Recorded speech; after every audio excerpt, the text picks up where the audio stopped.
Students अब आगे चलते हैं काइनेमेटिक्स के लेक्चर 2 पर। तो लेक्चर 2 थोड़ा मोड़ा डिफरेंशिएशन यूज़ करेगा, फिर उसके बाद डिफरेंशिएशन थोड़ी कम यूज़ होगी, लेकिन इस लेक्चर में डिफरेंशिएशन का अच्छा खासा यूज़ है। तो स्टार्ट करते हैं पहले पेज से। तो कुछ चीज़ें ध्यान रखना, इससे आपको पता है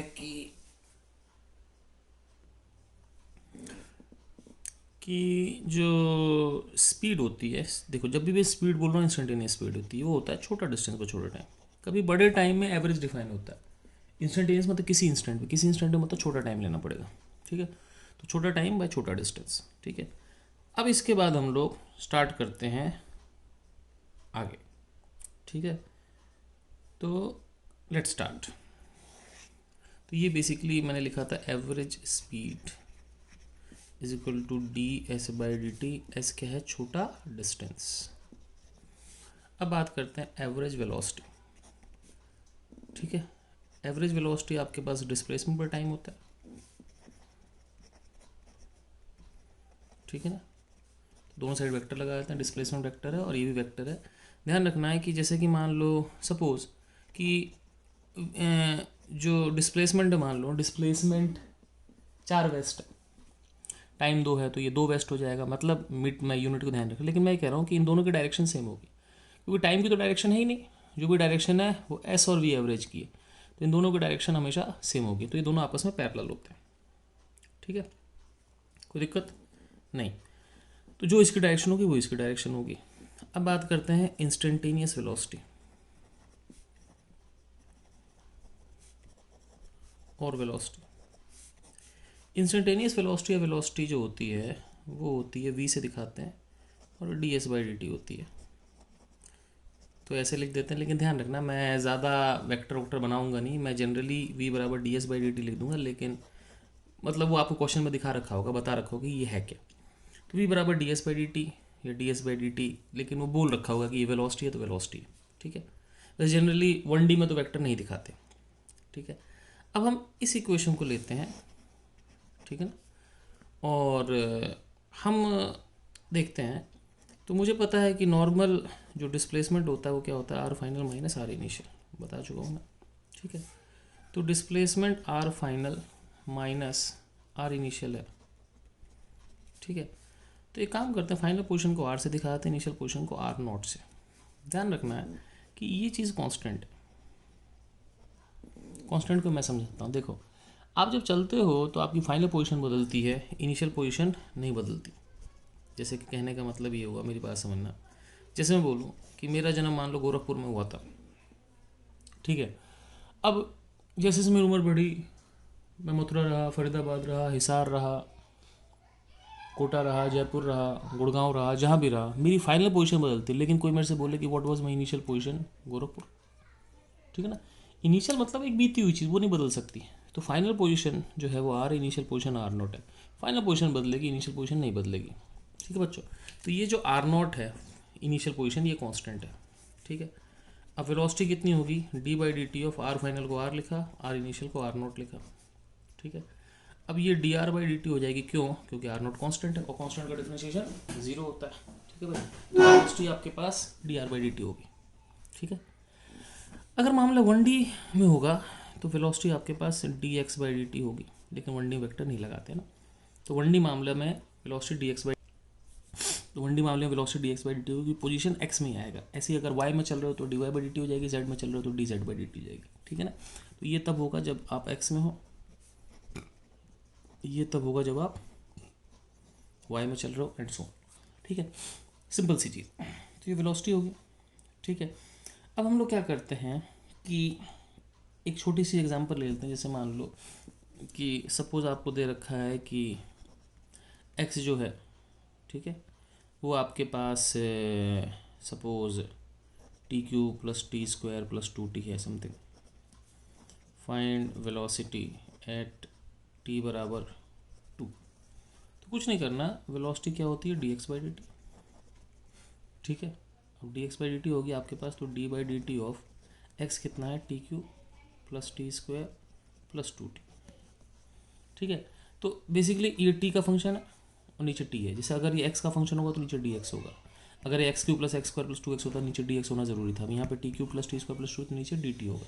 अब इसको डिफ्रेंशिएट करेंगे तो टी क्यूब का 3t², टी स्क्वायर का 2t, इसका 2। ठीक है। अब मेरे से पूछा है कि 2 सेकंड पे वेलोसिटी क्या होगी, तो ब्रैकेट में t बराबर 2 का मतलब ये नहीं होता कि इसको मल्टीप्लाई करना है, मतलब वेलोसिटी एट t बराबर 2 कितना होगा, t की जगह 2 लिख दिया, t की जगह 2 लिख दिया, 2 12 4 2 12 6 18, तो वेलोसिटी आपका 18 मीटर पर सेकंड होगी। काम खत्म। चलो, तो बेसिकली हमने x दे के वेलोसिटी निकाली थी। ऐसे ही कई बार s दे के भी निकाल सकते हैं। सपोज मेरे को दे रखा है कि s जो है वो मान लो t की power 4 minus T cube plus T square minus T plus 3 है, फाइंड s। तो मान लो बोल रखा है कि फाइंड s एट t बराबर 1, तो कुछ नहीं करना, सिंपल है। वेलोसिटी होती है ds बाई, नहीं फाइंड v, वेलोसिटी होती है ds बाई डी टी, तो सिंपल इसको डिफ्रेंशिएट करना है। s हो जाएगा t4 minus T cube plus T square minus T plus 3। कई लोगों का सवाल होता है कि सर ये मोशन 1D है 2D है 3D है वॉटेवर। देखो s की जो वैल्यू है t4 T Q whatever, T को कुछ भी वैल्यू डालोगे s की दो ही वैल्यू आएंगी, प्लस या माइनस या जीरो, जो भी। जीरो मतलब नहीं चला, या प्लस या माइनस। इसका मतलब कि अगर दो ही वैल्यू आ रही है इसकी, इसका मतलब केवल प्लस माइनस का मतलब बेसिकली डिस्प्लेसमेंट एक वेक्टर है, और प्लस माइनस का मतलब क्या हो बच्चों कि इसमें दो डायरेक्शन है, या तो राइट या लेफ्ट, मतलब या ऊपर या नीचे, जो भी है, तो ये 1D मोशन है। अगर वैल्यू केवल प्लस माइनस में है तो 1D मोशन है, क्योंकि प्लस माइनस में कोई वेक्टर मतलब दो ही डायरेक्शन है, और दो ही डायरेक्शन का मतलब 1D मोशन है। अब ये मेरे पास हो गया 4t cube minus 3t square plus 2t minus 1, 4t cube minus 3t square plus 2t minus 1। अगर मैं वेलोसिटी निकालूँ कब, t बराबर 1 पे, तो 4 माइनस 3 प्लस 2 माइनस 1, तो 4 2 6, 3 1 4, आंसर आ गया 2। तो आप ऐसे सवालों कर सकते हैं। अब हम चलते हैं आगे। ठीक है, वैसे हम बहुत सारे सवाल करेंगे इस पर, लेकिन फिलहाल धीमे धीमे आगे चलते रहते हैं। अब बात करते हैं एवरेज एक्सेलरेशन। एवरेज एक्सेलरेशन की डेफिनेशन होती है, एक्सेलरेशन होता है rate of change of velocity, तो एवरेज एक्सेलरेशन होता है change in velocity by time. ठीक है, रेट का मतलब टाइम से डिवाइड कर दो। और ऐसे ही इंस्टेंटेनियस एक्सेलरेशन जो होगा, ये इंस्टेंटेनियस जिसको ए भी बोल सकते हैं, वो d we by D t होगा। 1D में जनरली वेक्टर नहीं लगाएंगे, तो ए बराबर डी बाई डी टी लिख सकते हो 1D। ठीक है। अच्छा, अब इस चीज़ को समझना, डी बाई डी टी को d v by d x into d x by D t लिख सकते हैं, नहीं? और d x by D t क्या होता है, वेलोसिटी। तो एक्सेलरेशन को v D we by D x भी लिख सकते हैं, या इसको v D we by D s भी लिख सकते हैं। तुम बोलो कैसे, मैं बोलूँगा डी एस से डिवाइड मल्टीप्लाई कर दो, तो D S by D T velocity होती है, तो V D we by D S आ जाएगा। तो एक्सेलरेशन के दो फॉर्मूले हैं, या तो D U by D T कर दो, या फिर V D U by D X या V D U by D S कर दो, सिंपल। ठीक है। अब हम चलते हैं, हम धीमे धीमे आराम आराम से हौले हौले बहुत सारे सवाल करेंगे।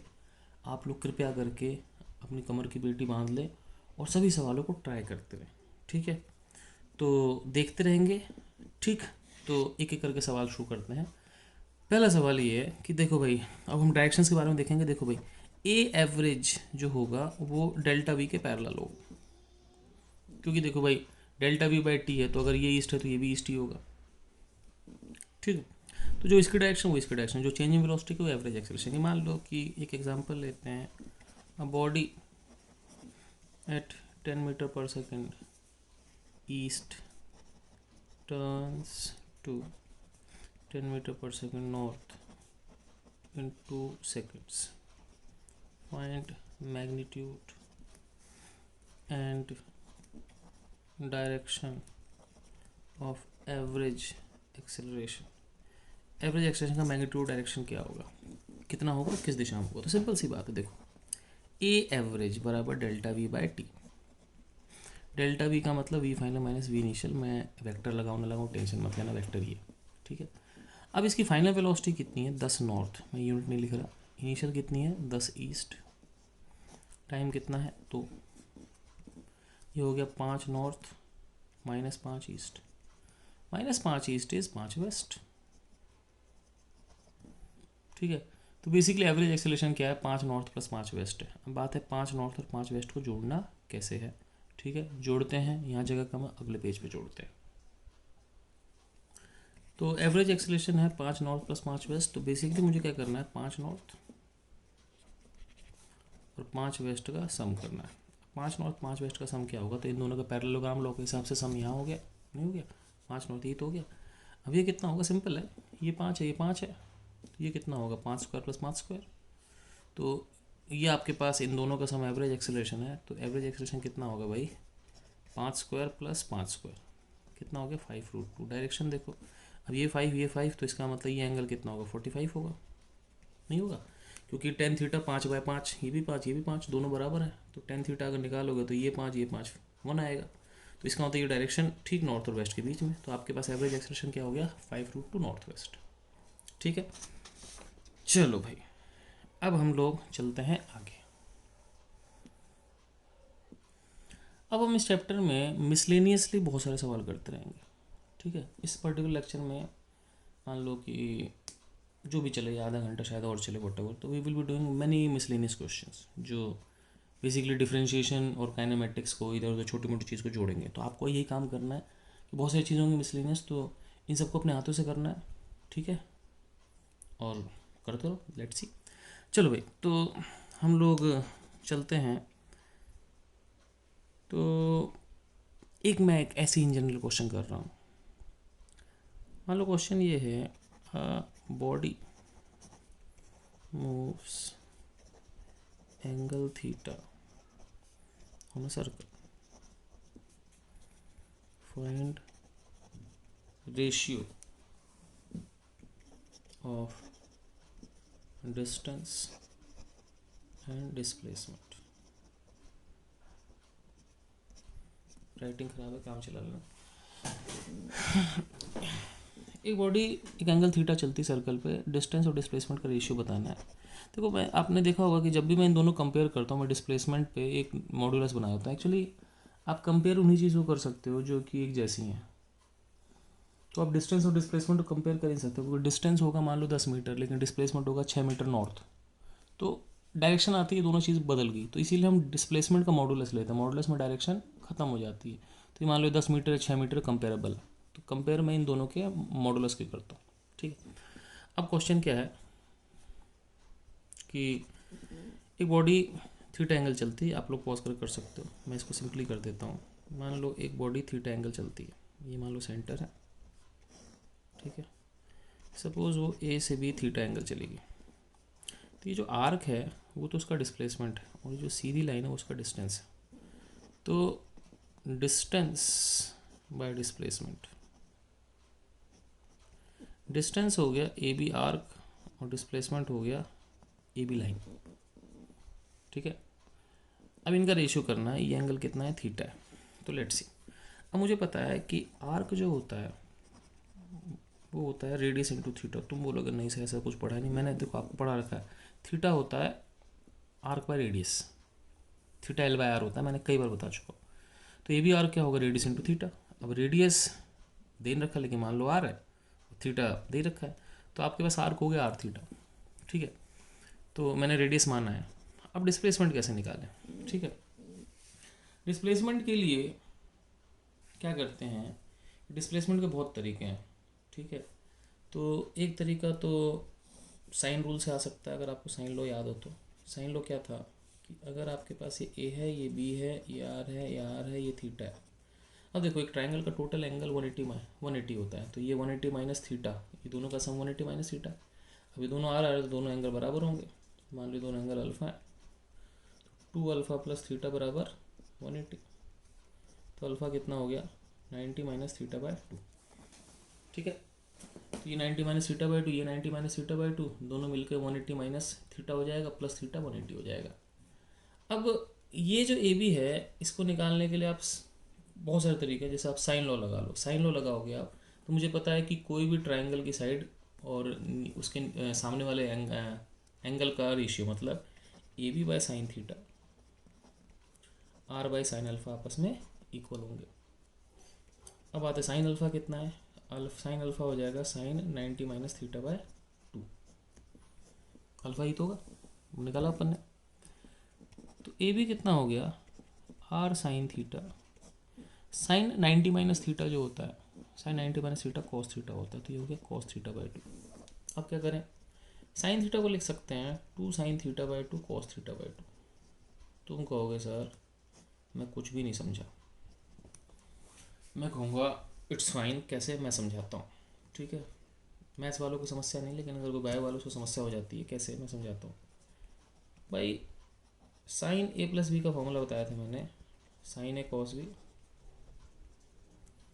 Plus cos A sine B.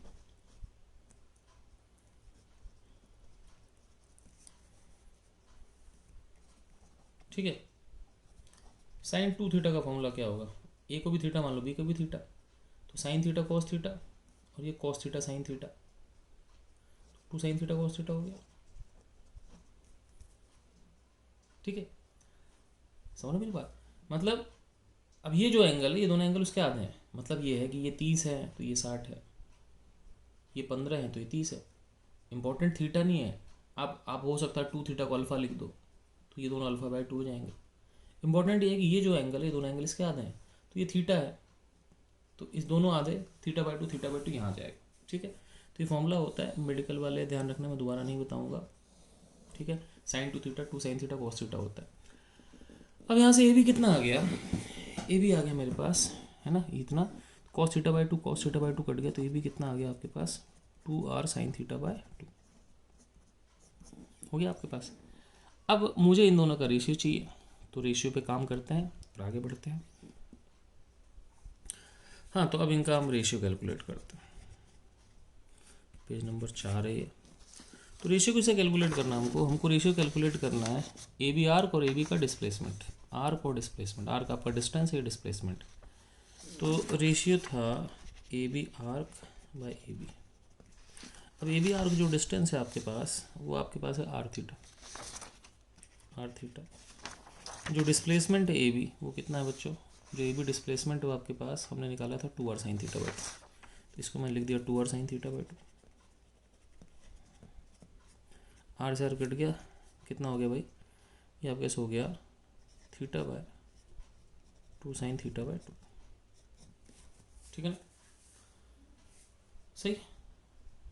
तो ये आपके पास हो गया, आप इसको ऐसे भी ले सकते हो, theta by 2 divide by sine theta by 2। ठीक है, अच्छा अब चलते हैं आगे। ठीक, अब चलो थोड़ा मैं और एक बार दिमाग लगाता हूँ। हमने जो ए बी निकाला था उसका एक और तरीका देखते हैं। हमारे पास वही ट्रायंगल था, ये ट्रायंगल था मेरे पास, ये ए बी था, ये दोनों रेडियस थे, ये एंगल थीटा था पूरा वाला। तो काम करते हैं, इसको दो कॉन्करेंट ट्रायंगल में बांट देते हैं, लेफ्ट और राइट। ये दोनों एंगल अल्फा थे, ठीक है, और ये दोनों एंगल कॉन्करेंट ट्रायंगल हो गया, तो टोटल एंगल थीटा था, तो ये भी थीटा बाई 2 हो जाएगा, ये भी थीटा बाई 2 हो जाएगा। ठीक है, अब ये ए भी डिस्प्लेसमेंट है, तो ये दोनों कॉन्करेंट ट्रायंगल होंगे, तो ये भी डिस्प्लेसमेंट यानी कि ए बी का आधा होगा, ये भी डिस्प्लेसमेंट यानी कि ए बी का आधा होगा। आप इसको एस बाई 2 लिख लो, ए बी बाई 2 लिख लो, आपकी इच्छा। अब करना क्या है, बहुत सिंपल है, ये रेडियस आप निकाल लो साइन थीटा बाई 2। ठीक है, तो साइन थीटा बाई 2 कितना हो गया, एस बाई 2। एस बाई 2 को आप ए बी बाई 2 भी लिख सकते हो, एक ही बात है। तो साइन थीटा हो जाएगा A B by 2 by r. तो ए बी कितना हो गया 2 नीचे आ गया are, 2r sine theta by 2 ये आएगा। अब यहाँ भी आप देखो तो हमने साइन लॉ लगा के तामझाम करके बहुत सारे मेथड करके ए बी को 2r साइन थीटा बाई 2 लिखा था। यहाँ भी A B 2r sine theta by 2 आ गया, सेम चीज़ है, लेकिन ठीक दो तरीके अच्छे होते। तो आप ऐसे भी ए बी निकाल सकते हो, और भी जैसे मन करे ए बी निकाल सकते हो, हमको बेसिकली रेशियो फाइंड करना है। ठीक है, अब हम चलते हैं आगे। अब दो तीन छोटी और चीज़ें हैं जो अभी रटते चलो। इस लेक्चर को प्लीज़ 2 बार देख लेना, ये ना बहुत मिसलिनियस सा लेक्चर है, तो आपको 2 बार देखना पड़ेगा। ठीक है, इसके बाद सब चीज़ें बहुत स्मूथ हो जाएंगी, क्योंकि एक टाइम पे एक ही चीज़ आएगी, 10 चीज़ें नहीं आएंगी। लेकिन यहाँ पे क्या है ना कि डिफ्रेंशिएशन में कभी ये कभी वो, बहुत सारी नई नई डेफिनेशन, उसके बाद चीज़ें स्मूथ। तो कुछ चीज़ें और ध्यान रखनी, जैसे कि एक चीज़ और कि average force change in momentum bye time होता है। ठीक है, ये 9th में पढ़ा था आपने, force is rate of change of momentum. और इंस्टेंटेनियस फोर्स dp/dt होगा। छोटा टाइम इंस्टेंटेनियस, बड़ा टाइम एवरेज। ऐसे ही पावर है ना, average power P average. P average क्या होगा, बड़ा वर्क बाय बड़ा टाइम, डेल्टा टी लिख लो, टी फर्क नहीं पड़ता। इंस्टेंटेनियस पावर होगा छोटा वर्क बाय छोटा टाइम। ठीक है, दो छोटी चीज़ है। ऐसे ही एक और चीज़ होती है एंगुलर वेलोसिटी। ठीक है, ठीक है। तो अगर इसका एवरेज लेंगे तो इसको ओमेगा से दिखाते हैं, ये ग्रीक में ओमेगा है। तो जैसे वेलोसिटी होती है डिस्प्लेसमेंट बाय टाइम, ये होती है angular displacement by time. Angular displacement मतलब basically displacement by time, theta आपके पास मतलब एंगल बाय टाइम। और ऐसी जो ओमेगा होगा वो D theta by D t हो जाएगा। ठीक है, ऐसे ही एंगुलर एक्सेलरेशन होता है। तो अगर एवरेज एंगुलर एक्सेलरेशन है, ठीक है ना, तो इसको अल्फा से दिखाते हैं, ये d omega by D t होता है। इससे एक्सेलरेशन है ना, sorry delta omega by delta t. जैसे आपके पास acceleration change in velocity by time होता है, वैसे ही ये change in angular velocity by time होता है। और alpha d omega by D t होता है। टेंशन नहीं लेना, ठीक है ना, धीमे धीमे सबका यूज़ देखेंगे। ठीक है, ये फॉर्मूले, इन पे हम दोबारा आ जाएंगे। ठीक है, अब हम चलते हैं आगे। ठीक, तो हम लोग पहले क्वेश्चन से स्टार्ट करते हैं। बहुत सिंपल सा क्वेश्चन है और आप सब लोग ट्राई करना। बिल्कुल सिंपल क्वेश्चन दे रहा हूँ, x बराबर टी की पावर 4। ठीक है, पहला क्वेश्चन है find velocity and acceleration eight t बराबर 1। ठीक है, सिंपल है। वेलोसिटी क्या होती है, dx बाई डी टी। तो d by D t of x कितना है, t की पावर 4। डिफ्रेंशिएट करो कितना आ जाएगा, 4t³। ठीक है, एक्सेलरेशन क्या होती है, dv by D T. D by D t of velocity कितनी है, 4t³। ठीक है, डिफ्रेंशिएट करोगे 4t³ का क्या होगा, 3t² मतलब कितना, 12t²। एक सेकंड में वैल्यू निकालोगे, एक सेकंड पे, तो एक सेकंड रख दो तो ये आ जाएगा 4, और यहाँ एक सेकंड रख दो कितना आ जाएगा, 12। ठीक है, तो एक सेकंड में दोनों की वैल्यू आ गई। सिंपल क्वेश्चन था। ठीक है, आप भी कर सकते हो। दोबारा से पॉज करके एक बार खुद ट्राई करो।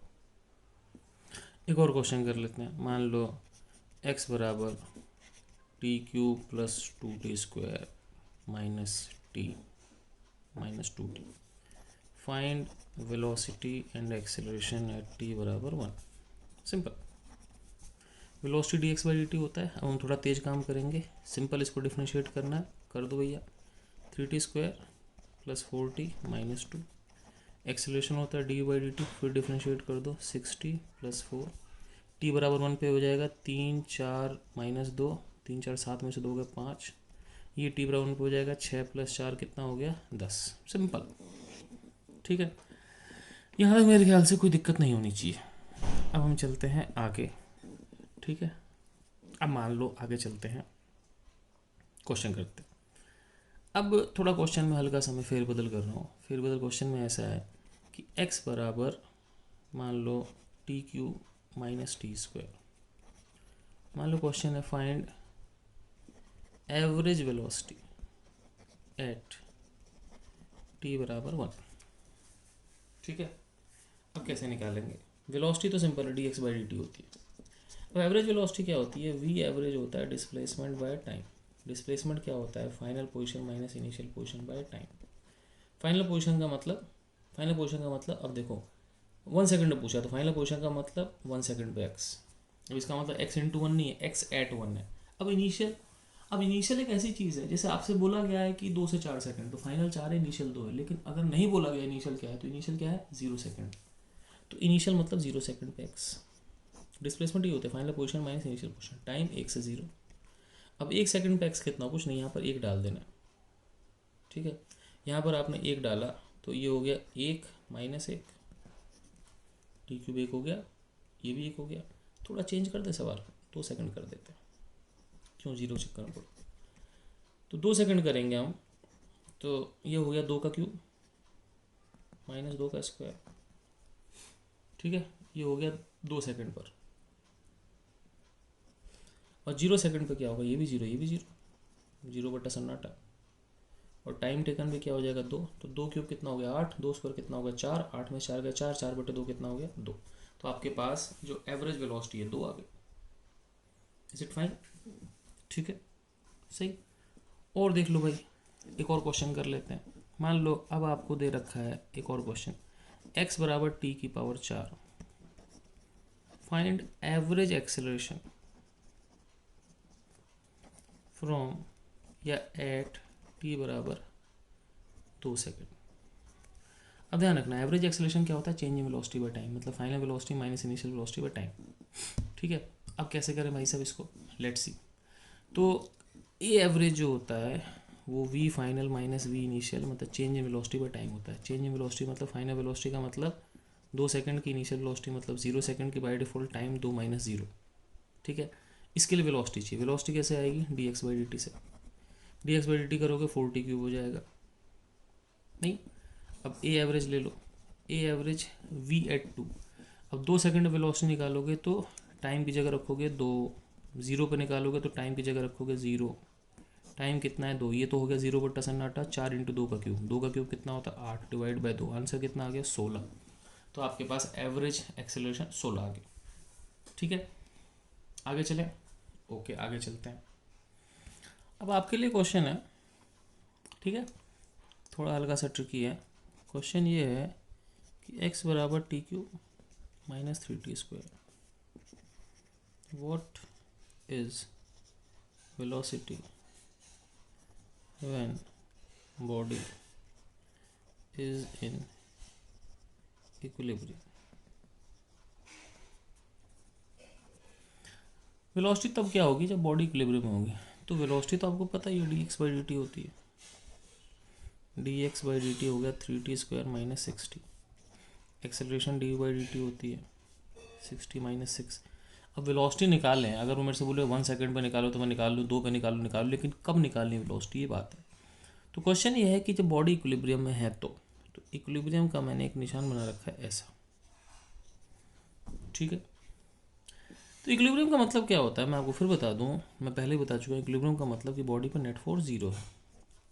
अगर बॉडी पे सारे फोर्स कट आ जाए बोलते हैं इक्विलिब्रियम है। और नेट फोर्स कितना होता है ma। तो इसका मतलब नेट फोर्स 0 का मतलब एक्सेलरेशन भी 0 होगा।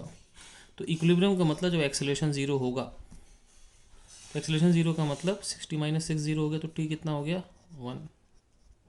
मेरी बात समझ रहे हो।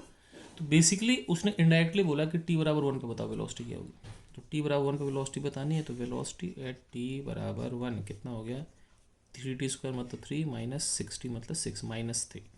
-3 का मतलब कुछ नहीं हुआ, जैसे अगर प्लस राइट डायरेक्शन है तो माइनस लेफ्ट डायरेक्शन है, मतलब 3 मीटर पर सेकंड लेफ्ट। ठीक है, आगे चले। चलो भाई और आगे चलते हैं, और क्वेश्चन करते हैं 2D 3D। तो मैंने आपसे बताया था कि velocity d S by D t होती है, लेकिन इसको d are by D t लिख सकते हैं, क्योंकि एस होता है r final minus r initial. मैंने कहा था कि आर फाइनल को आर लिख देते हैं, आर इनिशियल को आर नॉट। मैंने कहा था आर नॉट कॉन्स्टेंट होता है, तो वेलोसिटी बराबर D R by D t हो जाता है। तो 1D में तो D x by D t लिख देते हैं, क्योंकि पोजीशन केवल एक्स में ही होती है, लेकिन 2D 3D में आर चलता है। अब जैसे कि मान लो सपोज एक एग्जांपल लेते हैं, जैसे कि आपको पता है कि पोजीशन होती है 2D में x i plus y J, 3D में एक्स आई वाई जे जेड के 3 आ जाएगा। ठीक है, तो देखते हैं। तो पोजीशन होती है x i plus y J, 3D होगा तो प्लस जेड के और आ जाएगा। वेलोसिटी क्या होती है बच्चों, d r by d t. तो d by D t r कितना हो गया, आर आपके पास हो गया x i plus y j. तो इसको लिख सकते हैं d x by D t i plus d y by D t j. ये आपका वेलोसिटी होगी। अब होता क्या है कि जो आई कैप के साथ होता है उसको बोलते हैं एक्स कॉम्पोनेंट। तो ये बेसिकली वेलोसिटी का एक्स कॉम्पोनेंट, इसको वी एक्स बोल देता हूँ, और इसको वेलोसिटी का वाई कॉम्पोनेंट को वी जे बोल देता हूँ। मतलब बेसिकली वेलोसिटी का एक्स कॉम्पोनेंट है rate of change of x d x by D t, y component है rate of change of y. ठीक है, सही है, एक्स कॉम्पोनेंट ये हो गया, वाई कॉम्पोनेंट ये हो गया। ठीक है, मान लो एक सिंपल सा क्वेश्चन करते हैं। ठीक है, नेक्स्ट पेज पे करते हैं, इसी पेज पे कर लेते हैं, नहीं नेक्स्ट पेज पे कर लेते हैं। चलो नेक्स्ट पेज पे क्वेश्चन करते हैं। तो क्वेश्चन है कि आपके पास x t² है y t³ है।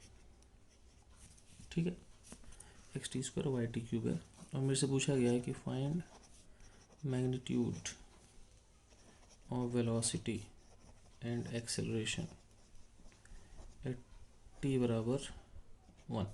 1 सेकेंड पे वेलोसिटी एक्सेलरेशन का मैग्नीट्यूड बताना है। सवाल 2D का है, एक्स और वाई दोनों है।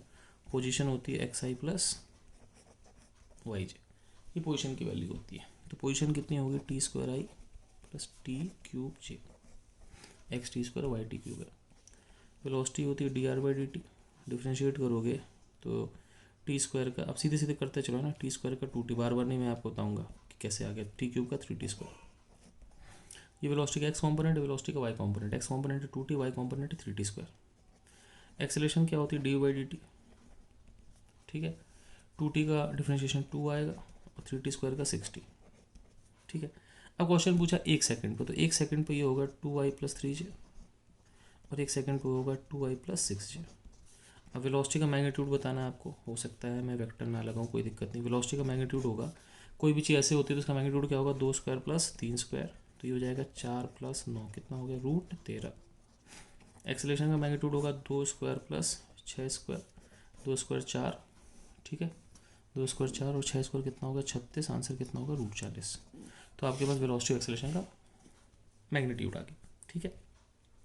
एक क्वेश्चन आपको ट्राई कर सकते हो, मान लो एक और एग्जांपल ले लेते हैं। मान लो कि x मेरे पास है, सपोज x है मेरे पास t, y है t स्क्वायर और मान लो z भी ले लेते हैं t क्यूब, ठीक है। और कुछ वैल्यू बढ़ा लेते हैं, जैसे मान लो टी स्क्वायर बाई 2 ले लो, टी क्यूब बाई 3 ले लो, ठीक है, चेंज कर देते हैं। Find velocity and acceleration magnitude at T बराबर 1। सिंपल सी बात है, पोजीशन क्या होगी, एक्स आई वाई जे जेड के, पोजीशन होगी T I T square by 2j plus t cube by 3k, ठीक है। अब ये आपका पोजीशन होगी। अब आपको क्या निकालना है इसमें, velocity D R by D t होती है, मैं सीधे सीधे लिखूंगा टी आई का आई, ठीक है, डिफरेंशिएशन 1, टी स्क्वायर का 2t, 2 से 2 कट गया टी जे, टी क्यूब का 3t स्क्वायर, 3 से 3 कट गया टी स्क्वायर के। एक्सेलरेशन होगी, डिफरेंशिएट करते हैं, डिफरेंशिएट करेंगे तो आई का पूरा कांस्टेंट होगा 0, टी जे कैप का जे कैप, टी का डिफरेंशिएशन 1, टी स्क्वायर का 2t के कैप, ये हो जाएगा 1i 1j 1k, तो ये तीनों 1 होगा, ये हो गया j प्लस 2k। अब आपसे मैग्नीट्यूड पूछा है तो वेलोसिटी का मैग्नीट्यूड होगा, तीनों कॉम्पोनेंट स्क्वायर करते हैं, 1 स्क्वायर 1 स्क्वायर 1 स्क्वायर √3 हो गया, और एक्सेलरेशन में भी तीनों कंपोनेंट का स्क्वायर कर देते हैं तो 1 स्क्वायर प्लस 2 स्क्वायर √5, तो वेलोसिटी एक्सेलरेशन का मैग्नीट्यूड आ गया, ठीक है। आगे चलें, ओके, चलो भाई आगे चलते हैं। आपके लिए क्वेश्चन, मान लो वेलोसिटी बराबर x square, find acceleration at x बराबर 2। करके देखो, पॉज कर लो, थोड़ी देर में ही पॉज हो जाता हूँ। चलो देखो, इसमें बच्चे क्या करते हैं कि acceleration D by D t होती है, तो बच्चे कर देते हैं D by D t of x square 2x, और बच्चे कहते हैं कि x बराबर 2 है, तो आंसर आ गया 4। लेकिन ये सारा जो चीज़ है ना, वो होता है अनर्थ नहीं, घोर अनर्थ, GHOR, घोर अनर्थ। कैसा अनर्थ होता है, घोरेस्ट अनर्थ। तो सही कैसे करें भैया इसको, गलती क्या है, देखो मैंने साफ साफ बोला कि जब हम differentiation d y by D x लेते हैं, वाई एक्स का फंक्शन होना चाहिए, ये एक्स स्क्वायर है डी टी है, तो इसका मतलब इसको टाइम के रिस्पेक्ट में डिफरेंशिएट करना है, तो एक्स स्क्वायर टाइम के रिस्पेक्ट में नहीं होता, तो यहाँ पे डी एक्स होना चाहिए, तो ये कर ही नहीं सकते। तो तरीका क्या है, तरीका ये है, ए बराबर D by D T, D x square by D T, ठीक है। अब ये हो नहीं सकता, क्या करेंगे, D x square, D x से डिवाइड करो, डी एक्स से मल्टीप्लाई करो, ये लगा चेन रूल। अब ये डिफरेंशिएट हो सकता है x square with respect to x 2x, d x by D t क्या होती है, वेलोसिटी, और वेलोसिटी आपको पता है, वेलोसिटी कितनी है बच्चों, वेलोसिटी खुद एक्स स्क्वायर है, तो आंसर ये होगा कि एक्सेलरेशन 2x³ है। ठीक है, अब एक्सेलरेशन 2x³ होगी, मुझे कब एक्सेलरेशन बतानी है, x बराबर 2 पर। तो x बराबर 2 पर मैंने x की वैल्यू मैंने 2 रख दी जिस पर बतानी थी। ठीक है, तो ये हो गया 2 × 2 का क्यूब, आंसर कितना हो गया 16। तो एक्सेलरेशन आपके पास आ गई 16। ठीक है, चलें आगे। या अपन ये भी कर सकते थे, अगर आपको याद हो कि एक्सेलरेशन मैंने कहा था du/dt होती है, तो मैंने कहा था कि dx से डिवाइड करो, dx से मल्टीप्लाई करो। तो मैंने कहा था dx/dt वेलोसिटी होती है, साथ में d/dx आ गया। तो इससे भी कर सकते हो, अगर v x का फंक्शन हो तो सीधे सीधे लिख सकते हो v कितना है बच्चों, v था आपके पास, v आपके पास था x², d/dx की जगह d/dx ऑफ x²। तो ये हो गया x² और dx, x² का डिफरेंशियल 2x, तो आंसर आ गया 2x³। तो एक्सेलरेशन हो गया 2x कितना है 2, 2 × 2 का क्यूब, कितना आंसर आ गया 16। ऐसे भी कर सकते हो, चेन रूल से भी कर सकते हो। अब चलते हैं आगे। तो लेट्स प्रोसीड। अब एक चीज़ है जो मैं आखिरी चीज़ बता रहा हूँ, इसके बाद मैं इस लेक्चर को ख़त्म कर देता हूँ, अगले लेक्चर में मिलेंगे। ठीक है, तो ये लेक्चर, ये टॉपिक है इक्वेशन ऑफ ट्रेजेक्ट्री और पाथ। ट्रेजेक्ट्री या पाथ एक ही बात होती है। कोई फिजिक्स में बोलो कि यार कोई चीज़ ट्रेजेक्ट्री पे गई मतलब इस रास्ते गई, इस पाथ पे गई। ये एरोप्लेन की ट्रेजेक्ट्री है, रॉकेट की ट्रेजेक्ट्री, मतलब रॉकेट का रास्ता। ठीक है, एक साइंटिफिक वर्ड है रास्ते के लिए ट्रेजेक्ट्री। थोड़ा सुनने में अच्छा लगता है ना भाई। अब तुम बोलो कि यार वो इस पाथ से गया है तो मज़ा सा नहीं आएगा। वैसे बोलो वो ट्रेजेक्ट्री से गया है तो सुनने वाला कहेगा हाँ भाई छोरा पढ़ा लिखा है भाई। ठीक है, तो इक्वेशन ऑफ ट्रेजेक्ट्री पाथ अभी होता क्या है, it is an equation between coordinates which don't involve time। एक ऐसी इक्वेशन होती है जो टाइम को इन्वॉल्व नहीं करती है। एग्जाम्पल, मान लो x बराबर t², y बराबर t³। अब इन दोनों को रिलेट करना है टाइम को हटा के। कैसे रिलेट करें, कैसे रिलेट करें, कुछ नहीं करना भाई। x इतना है तो t को हटाना है। तो एक काम करो, t को लिख दो x की पावर हाफ। तुम बोलो कैसे, मतलब दोनों साइड पावर हाफ कर दो तो यहाँ पे हट गया। y कितना है t³ है, t³ मतलब x की पावर हाफ का क्यूब, तो कितना हो x की पावर 3/2। या फिर सिंपल सी बात है कि अब ये आपके पास आ गया ना इतना, y बराबर x की पावर 3/2। अब दोनों साइड स्क्वायर कर दो तो कितना आ जाएगा, y² बराबर x³। यहाँ y², यहाँ पर x³। या बुद्धिमान व्यक्ति सीधे समझ लेगा कि यार y का स्क्वायर भी t की पावर 6 है, x की पावर क्यूब भी t की पावर 6 है। तो ये इक्वेशन ऑफ ट्रेजेक्ट्री होती है। एक आप लोग निकाले इक्वेशन ऑफ ट्रेजेक्ट्री। ठीक है, मान लो क्वेश्चन है x बराबर sin t, y बराबर cos t, find equation of trajectory और पाथ। मुझे बताना है ट्रेजेक्ट्री या पाथ की इक्वेशन क्या होगी। ठीक है, अब कैसे करें। अब चक्कर, अगर आप दोनों को डिवाइड करोगे तो sin t by cos t, कई बालक क्या करते हैं कि सर बड़ा सिंपल है, y/x बराबर नहीं, x/y बराबर sin t by cos t। तो सर t से t कट गया, sin बाय cos tan आ गया, तो x बराबर tan y। और मैं उनसे बोलता हूँ कि ले लपड़ ले लपड़ ले लपड़। भाई साहब ऐसा गलती से मत कर देना। ठीक है, ये sin t एक पूरी चीज़ है, और अगर आप होशियार हो तो s से s भी कर दो, तो ये हो जाएगा x/y बराबर इन बाय को। नहीं, ऐसे कर लो ना भाई साहब, क्या दिक्कत है। x/y बराबर SINT/COST, t से t किया और सर s से s भी किया, तो x/y बराबर इन बाय को। तो यहाँ पे हो गया कि CO यहाँ गया कॉक्स बराबर यन। वाह क्या बात है भाई साहब, ऐसा बिल्कुल मत करना, ये चीज़ अलग नहीं है ना, समझना मेरी बात। ये साइन टी पूरी एक चीज़ है, ऐसे नहीं काट सकते कि शब्द। Sine t by cos t करोगे तो 10t आएगा। ठीक है ना, तो ये जो मैंने जितना डब्बे में रखा है ना भाई साहब, ये इसको घोर अनर्थ बोलना भी गड़बड़ है, इसको बोलेंगे घंघोर अनर्थ, घंघोर अनर्थ। कौन सा अनर्थ? घंघोर अनर्थ। तो आप कर तो सकते थे एक्स बाय वाई बराबर sine t by cos t, इसको टेन टी कर देते, लेकिन बात ये है कि x by y tan t आ गया तो भी तो टी रह गया। तो क्या तरीका है? बड़ा सिंपल तरीका है। क्या आप सिंपली क्या करो, आप स्क्वायर कर दो, x square plus y square is equal to, अब एक्स स्क्वायर कितना होगा? Sine square t, y square कितना होगा? कॉस स्क्वायर टी, तो x square plus y square is equal to 1, काम खत्म। तो ये आपके पास इक्वेशन ऑफ ट्रेजेक्टरी आ गई। लो जी, बहुत आसानी से। ठीक है, अब हम दो छोटे छोटे सवाल करेंगे, एक या दो छोटे छोटे इक्वेशन ऑफ ट्रेजेक्टरी पे, फिर इस लेक्चर को ख़त्म करते हैं। ठीक है, मान लो क्वेश्चन है, और ऐसी मतलब एक्स वाई पे, कि पोजीशन जो है वो 3t square i plus 6t की पावर 4j, 6t की पावर 4 ज़्यादा हो गया ना, आर बराबर 3t square i plus t की पावर 4j। ठीक है, क्वेश्चन ये है, फाइंड इक्वेशन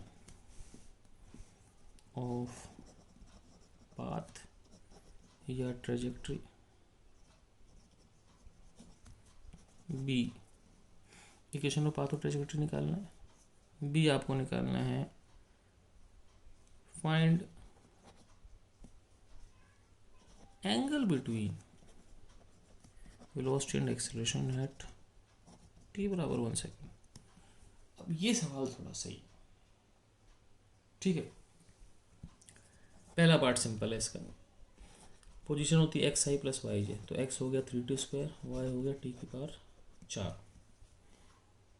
ठीक, इसको लिखना है टी स्क्वायर का स्क्वायर, टी स्क्वायर कितना होगा बच्चों? एक्स बाय 3, टी स्क्वायर कितना होगा? एक्स बाय 3, तो वाई बराबर एक्स स्क्वायर बाय 3 का स्क्वायर, तो वाई कितना हो गया? एक्स की power 4 by, sorry t square x ही तो है, टी स्क्वायर एक्स बाय 3, तो एक्स स्क्वायर बाय 9 हो गया, या फिर एक्स स्क्वायर बराबर 9y, तो आपके पास आ गया एक्स स्क्वायर बाय 9y। ठीक है भाई, अब चलते हैं इक्वेशन ट्रेजेक्टरी के बाद आगे। क्वेश्चन कह रहा है कि वेलोसिटी और एक्सीलरेशन के बीच में 1 सेकंड पे एंगल क्या हो, तो लेट्स सी। हाँ, तो देखो पोजीशन मेरे को दे रखी है 3t square i plus t4j, position दे रखी है 3t square i plus t की पावर 4j। ठीक है, वेलोसिटी हो जाएगी D R by D t, तो 6ti प्लस t4 का 4t³ j। ठीक है, कोई दिक्कत? अच्छा, अब क्या करना है, एक्सेलरेशन आपके पास जाएगी डी बाई डी टी, मैं लिखूंगा नहीं डी बाई डी टी, सीधे सीधे हो जाएगा 6 का 60 का 6, 4t³ का 4 12, 12t स्क्वायर j। अब कह रहा है 1 सेकंड पे इनके बीच में एंगल बताना है, तो 1 सेकंड पे ये होगा 6i प्लस 4j, और 1 सेकंड पे ये होगा 6i प्लस 12j। अब एंगल, दो वेक्टर के बीच में एंगल का मतलब कुछ नहीं, एंगल का मतलब डॉट प्रोडक्ट, तो v डॉट ए बराबर v का मैग्नीट्यूड, ए का मैग्नीट्यूड साथ में cos थीटा, तो इन दोनों का डॉट प्रोडक्ट करोगे v और a का, तो i से i 6 × 6 36, j से j 4 × 14 12 × 4 48, v का मैग्नीट्यूड आएगा 6 स्क्वायर 4 स्क्वायर, ए का मैग्नीट्यूड आएगा 6 square 12 square into cos theta. मैं सॉल्व नहीं कर रहा, लेकिन यहाँ से आप कॉस थीटा की वैल्यू कुछ ना कुछ निकाल सकते हो। ठीक है, कोई दिक्कत नहीं। आखिरी क्वेश्चन इस लेक्चर का। ठीक है, आपको कभी भी क्वेश्चन बनाना तो बना सकते हो, टी स्क्वायर का t³ कर लो, t4 का कुछ भी कर दो, यू कैन मेक क्वेश्चन, आपकी इच्छा। आखिरी क्वेश्चन है कि r बराबर t-4i प्लस t-2j, पोजीशन है t-4i प्लस t-2j, और क्वेश्चन बहुत सिंपल है, find the time of crossing x and y axis, कितने टाइम पर एक्स और वाई एक्सिस क्रॉस करता है, and also find x and y coordinates at that time. वो कितने टाइम पे एक्स और वाई कोऑर्डिनेट पार करेगा, उस समय एक्स और वाई कोऑर्डिनेट क्या होंगे। तो देखो मेरी बात समझ, आखिरी क्वेश्चन है, जब कोई चीज़ एक्स एक्सिस को पार करता है ना, तो उसका वाई कोऑर्डिनेट जीरो होता है। कब? At passing x axis. X axis पार करने का मतलब वाई कोऑर्डिनेट जीरो। और ऐसे ही on passing y axis, y axis pass करने का मतलब एक्स कोऑर्डिनेट जीरो, वाई को पास करोगे तो एक्स जीरो होगा। तो एक्स कितना है, t-4, ये एक्स आई क्या होता है, एक्स t-4 हो गया, और वाई कितना है t-2। ठीक है, तो x हो गया t-4, वाई हो गया t-2। अब क्या हुआ, बात करते हैं crossing x axis. Crossing x axis का मतलब y कितना है 0, y कितना आपके पास t-2, t कितना हो गया 2। फिर बात करते हैं crossing y axis. Crossing y axis का मतलब x0, x कितना है बच्चों आपके पास t-4, ठीक है, t कितना हो गया 4। ठीक है, अब दूसरा क्वेश्चन क्या पूछ रहा है कि and also find x and y coordinates at that time. ये क्वेश्चन है, and also find x and y coordinates at that time, मतलब जब एक्स एक्सिस क्रॉस करेगा तो एक्स कोऑर्डिनेट क्या होगा, वाई एक्सिस क्रॉस करेगा तो वाई कोऑर्डिनेट क्या होगा। ठीक है, तो इसके दो तरीके हैं। पहला तरीका ये है कि जब एक्स एक्सिस क्रॉस कर रहा है तो टाइम कितना है 2, टाइम 2 पे एक्स कितना होगा, जब एक्स एक्सिस क्रॉस कर रहा है टाइम 2 है तो एक्स कितना होगा 2 - 4 -2। और ऐसे ही जब वाई एक्सिस क्रॉस कर रहा है टाइम कितना है 4, तो वाई कितना होगा 4 - 2, वो कितना आ जाएगा, वो 2 आ जाएगा। तो ऑन क्रॉसिंग एक्स एक्सिस, समझना मेरी बात, ऑन क्रॉसिंग एक्स एक्सिस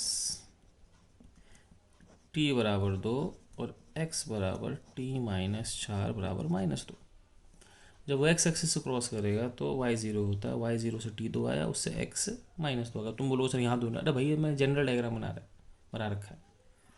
और ऐसे ही on crossing y axis cross करते समय t कितना है 4 है, और y कितना होगा, y कितना है आपके पास t-2, t-2 मतलब 4 - 2, 2 आ गया। ठीक है, तो ये आपके पास आ गए। और आप एक और काम कर सकते हो इसमें कि आप इक्वेशन ऑफ ट्रेजेक्ट्री लगा लो।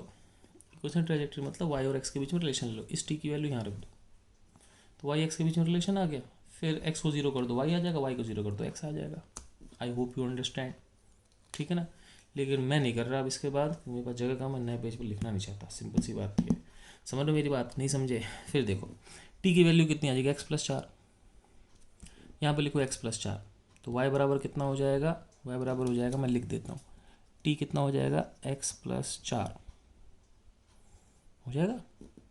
अरे यार इस t को यहाँ रखो, इस t को यहाँ रख दो, -2 कितना हो गया x+2 हो गया, सिंपल सी बात।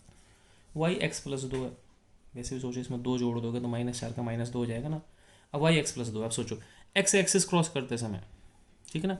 तो अपने पास कितना इक्वेशन आ गया, अपने पास इक्वेशन आ गया y बराबर x+2, जो मेरे पास है इक्वेशन ऑफ पाथ या ट्रेजेक्ट्री।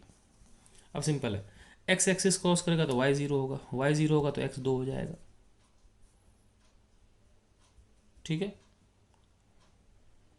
सॉरी y बराबर x+2 है, तो मैं क्या कह रहा था कि x एक्सिस क्रॉस करते समय y 0 होगा तो x -2 हो जाएगा।